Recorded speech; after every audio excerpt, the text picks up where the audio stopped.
Kisa natin? Ito po si Attorney Antonio Bukoy. Ha? Ha? Antonio Bukoy. Ayan oh. Oh, batang-bata. Guwapo, guwapo. No? Siya po ay isang human rights lawyer. Aba. Ginawa siyang House Prosecution Panel spokesperson. Batang UP siguro to. Pag ganyan forma, batang UP yan, pare ko. Antonio Odi Bukoy. Oho. Siya ay litigation lawyer for 41 years. Ba, ang tindi. At tama ka, siya ay law degree, nakuha niya sa University of the Philippines sabi College ko of sa'yo, Law, 1984. Batang UP yan, pare ko. Oho. Pero bago siya maging abogado, siya ay bahagi na ng Pre-Legal Assistance Group mula po noong 1980. Ng flag. Oo. Yes. Oho. Yun. Parang galit na kagad Hindi pa nagsisimula. Nagpapaliwanag pa lang Sarisi lang. Alam mo yung maganda ang labanan sa impeachment. Asaran yan. Pero parang nagpapaliwanag pa lang kayo Parang galit na kagad. Mukhang meron na nga siya kinontra kagad Ha? Pag gano'n? Kinontra niya si Senate President Francis Escudero. Ba, ang tindi Nang sinabi niya na, hindi, kami ang hukom dito. Kung anong iutos namin sa prosecution, dapat sundin kami. Siyempre. Kasi kami ang judge ha? Gano'n. Eto, ang sabi niya, ay hindi yan. May pasample agad siya. Hindi ganyan dapat. Pakinggan natin, Attorney Bukoy. Kindly. Hindi po. Meron pong limitasyon. Ang limitasyon ay ang ating saligang batas at ang kanilang sariling impeachment rules. Hindi po pwedeng porque you are sui generis, pwede mong gawin ang lahat ng gusto mo. Ang limitasyon po ay nasasaad sa ating saligang batas at sa kanilang sariling impeachment rules. In fact, kung yung impeachment rules po ay hindi alinsunod sa saligang batas, hindi rin po ubra yun. So lalo na, yun sa kanyang statement na kaya niyang gawin, kaya nilang mag-order ng kahit na ano, mali po yun. Dapat alinsunod sa parameters na sinet ng saligang batas. Kung inyong tutunghayan, nakahiwalay po yung Article 11 do sa Article 6. Article 6 ho, tungkol sa trabaho ng paggawa ng batas. Yung Article 11 is for accountability. Very specific yung provision ng accountability. Very specific what the powers are. So, hindi po pwedeng bardagulan to. Hindi pwede na kung anong gusto, yun ang gagawin. May limitasyon. Tama naman. At alam din naman ni Senator Chis Escudero. Pero isa lang ang gusto ko naintindihan. Mali ka doon, Senate President, Senator Judge, Presiding Officer, Chis Escudero. Sabi ni Bukoy, Attorney Bukoy. Sa bagay. Yun lang ang simpleng doon, paliwanag. Nako. Pero, sa kabila niyan, mukhang nagkakasundo naman sila tungkol sa pag-inhibit. Di ba sinasabi nila, naku po, may pinapanigan na yung mga senador judge. Oo nga, Yung iba, panig na sa... Meron na agad no? May conclusion na, wala pang trial. Kilala mo na agad, para bagang may minamanok na kaagad. Oo. May panawagan nga ngayon na mag-inhibit ang mga senator judges na halatang may mga biases. Aba? Nason? Pakinggan natin muna si Vice President Sara Duterte. Ayan. Ano po ang reaksyon ng Vice President sa mga nananawagan na yung mga bias na senator judge, wag na kayo sumali sa impeachment? Panig kayo kay BP Inday Pakinggan natin. BP Inday Sara.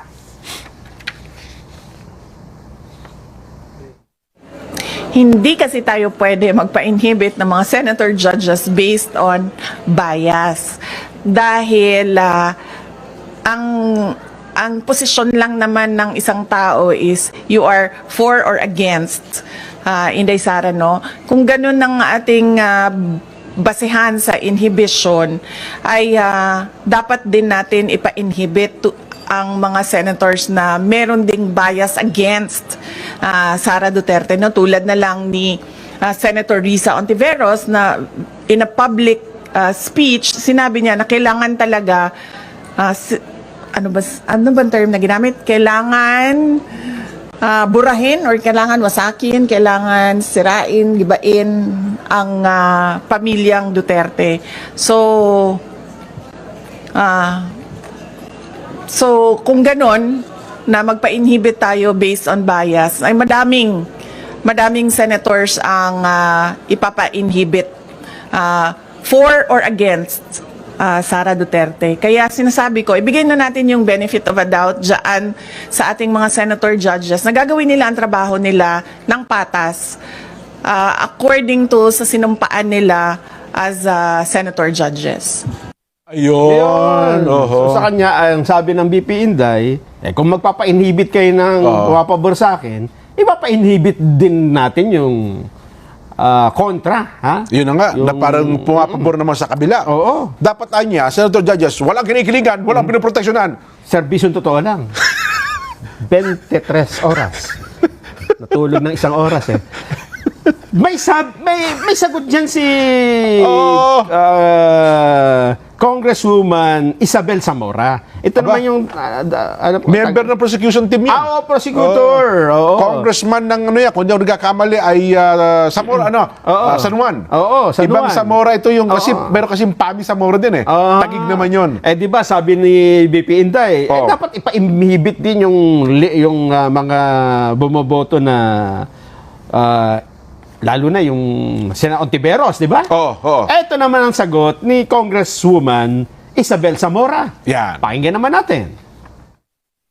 My take on that is that Senator Ontiveros or even the 4 others who voted against the motion to remand, these 5 senator judges have not shown any bias against the Vice President. What I believe that they have shown is adherence to the Constitution and to the Senate impeachment rules. Just because that they voted against that motion to remand does not mean that they are against the Vice President. It just means that they are following the Constitution, they are following rules, and that they want to see the evidence to be presented before the senator judges and before the public. Ayan. Ayun. Isabel.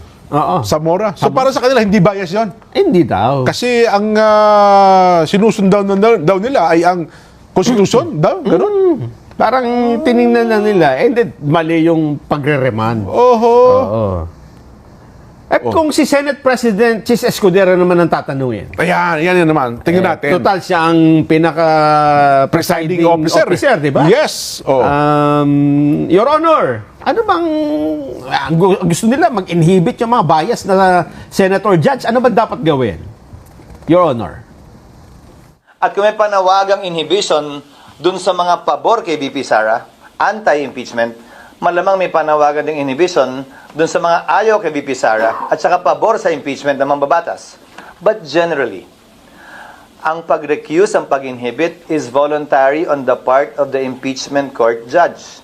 Nakita na nating nangyari yan sa ibang impeachment na kaso. Kung maalala ninyo, ang defense panel hiniling na mag-inhibit si Senator Judge Drilon noong impeachment ni Chief Justice Corona.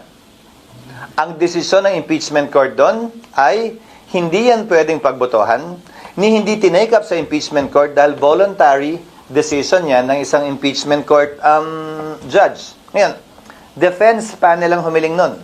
Dahil duda sila sa sinasabi daw nung panahon yon, masyadong anti-corona daw yung posisyon ng senator judge. Para sa akin, yan din ang i-apply naming president at hindi lang rules kaugnay sa inhibition. It is voluntary on the part of the impeachment court judge at hindi yan pwedeng ipilit sa sino man. Pabor man kay VP Sara o kontra man kay VP Sara. Pabor man sa impeachment o kontra man sa impeachment. Yan. Ayun. So yun pala ang stand niya bilang presiding officer. Anong sabi niya? Oh. hindi natin mapipilit yan. Maliban na lang kung gustuhin nila mag-inhibit Yun. sila. Tama naman. Oo. Personal kasi ang inhibition. Yan. Oo. At ito pala, nangyari na nung corona impeachment na ang Senate President noon at presiding officer, Senador Juan Ponce Enrile, Aha. ang kanilang pinapa-inhibit noon ay Senator Judge Franklin Drilon. Drilon ba Drilon? Drilon. Na anti-corona that time. Aha. Ayun. Hindi nag-inhibit. Hindi po nag-inhibit. Oho. May sagot din dyan ang spokesperson ng prosecution panel dyan. Ba? Si Attorney Antonio Bucoy, ha? Oh. Ano Sumagot ba? agad. Talagang Sumagot din aktibo siya. ang bilis, ano? Oh, Kanina- kabago-bago pa lang, ha? Kanina sabi niya, hindi Oh. mali si Senate President dun sa kahit na lang anong iutos nila, dapat Oh. sundin. Hindi yun. May limitasyon. Ito naman ang kanyang panig tungkol sa inhibition ng mga senator judges. Attorney, ano naman ang kailangan gawin? Pinai-inhibit yung mga senator judge na bias di umano. We will give them the benefit of a doubt. Sapagkat, alam po naman nila yung batas eh. Alam nila kung anong ginagawa nila eh. Nanumpa sila that they will administer impartial justice. Ngayon, tignan po natin kung talagang tutuparin nila yung pinanumpaan nila to deliver impartial justice. The cold neutrality of an impartial judge. Ayun. Oh, para sa kanya, Oh. Nabanggit pa pala si Kuya Benny Antiporte. benefit Of the... of the doubt. Oo nga. Benny, Oo. ang kailangan natin. Yun. So, para sa kanya, wag na ipilit yung inhibition na yan. Oo. Totoo naman yun kasi kapag ka nag-inhibit ang mga sinasabing mga bias, wala akong matitira sa impeachment court. Ibig Yes. sabihin, hindi magkakaroon ng impeachment trial. Kasi ako naniniwala, yung 23 na yan, may kani-kanyang biases yan. Naman. Di ba? Oo. Kahit pa sabi nilang yung cold neutrality of an impartial judge. Oo. Di ba? Oh. Kasi kung ipapa-inhibit Pero- talaga natin yung mga tinuturo nila na Oo. bias, wala nang Ako sa wala tingin ko, matitira. sa tingin ko yun ay well, technically okay yun pero nangyayari lang yun sa isang proper court eh. Pero kung senator judges may politiko, Oo. gaya nitong impeachment trial, aminin man nila o hindi, may biases yan, Nason. Totoo naman. Di ba? Kasi nga political process Yes. di ba? Oo. Tanong Si naman ano ba? Si Yusek Claire Castro ba? Walang alam ko may comments sa tungkol doon sa mga bias wala dito ganun. Sige, huwag na natin Sabi bagit. ni Jay Ruiz, wag nyo nang isama. Wag na. Oo nga, kabuti-buti Baka magkagulo-gulo pa. Kabuti-buti tumatahimik. Ang atin ng magiging Vox Populi, may kinalaman sa bagay na yan. Ayun. Narinig niyo po yung magkakabilang panig. Ang dami. Diba? Oo. Ang dami po mga boses na narinig ninyo. Ang tanong, sang-ayon ba kayo na mag-inhibit sa impeachment trial ni BP Sara ang mga senador na may pinanigan na, pabor man o hindi? Tandaan niyo po Ibig sabihin na mag-inhibit, hindi na sasali ha? Yun, opo. Hindi na tatayong senator judge. Pabor man o hindi kay BP Inday. Dalawang panig yan ha? Yun, oo.